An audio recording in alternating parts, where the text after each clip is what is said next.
So here we are, Bloody Angle Part 2. So we are standing in a restored section of the old Bay Road. So mercifully we're spared from modern traffic. And so we are looking roughly southwest, and the British column would have been coming right towards us. So over here to our left would have been Loami Baldwin and the Woburn Militia. As I mentioned, they first engaged down at the first turn of the road, and as Baldwin said, we pursued on, flanking them. He said the enemy marched very fast and left many dead and wounded and a few tired. So all along the stretch of road, there was an orchard down at the first turn, and then right up in this area, a young growth of wood. So there's a wood lot in this area here, and you can see right there is the second turn in the road, where the road goes from northeast to east, continuing towards Boston. In this area would have been a woodlot at the time. Probably not the tangled mess that it is now, and it's very swampy. But either way, there would have been cover. But I'm going to talk about the account of Edmond Foster.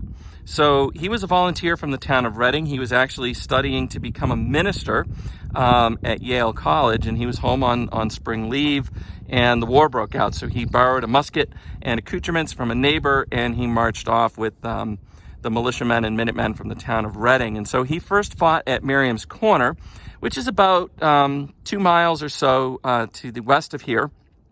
And after that, his account continues. He said, "We saw a wood at a distance which appeared to lie on or near the road the enemy must pass."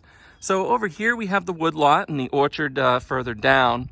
And over in this area here, you can see there's a wall right here marking the road. And then, I don't know if you can see, there's another wall running along the edge of this. This was a pasture, but Reverend Ezra Ripley, writing in the 1820s, described it as a wood pasture. So it would have been wooded, dotted with large trees, and this lines up very nicely with Foster's memory of it.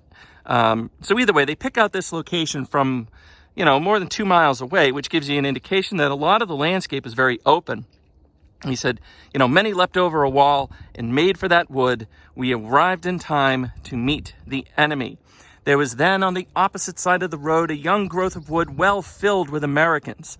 The enemy was now completely between two fires, renewed and briskly kept up. They ordered a flank guard out to the left to dislodge the Americans from their posts behind large trees, but they only became a better mark to be shot at.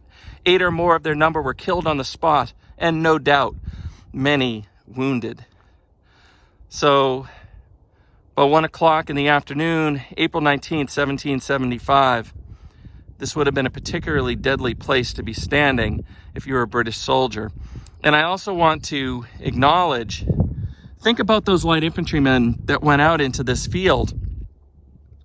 Their purpose was to protect their fellow soldiers and keep the column moving so that it could live to fight another day, to get back to the safety of Boston. A lot of them that went out there, at least according to Foster, many were killed, about 8 killed. And there's probably about 2 or 3 times that in wounded, either in the road or through the field. So a lot of them went out there probably with a pretty good sense that they weren't going to be coming back. And yet they went anyway to save their comrades.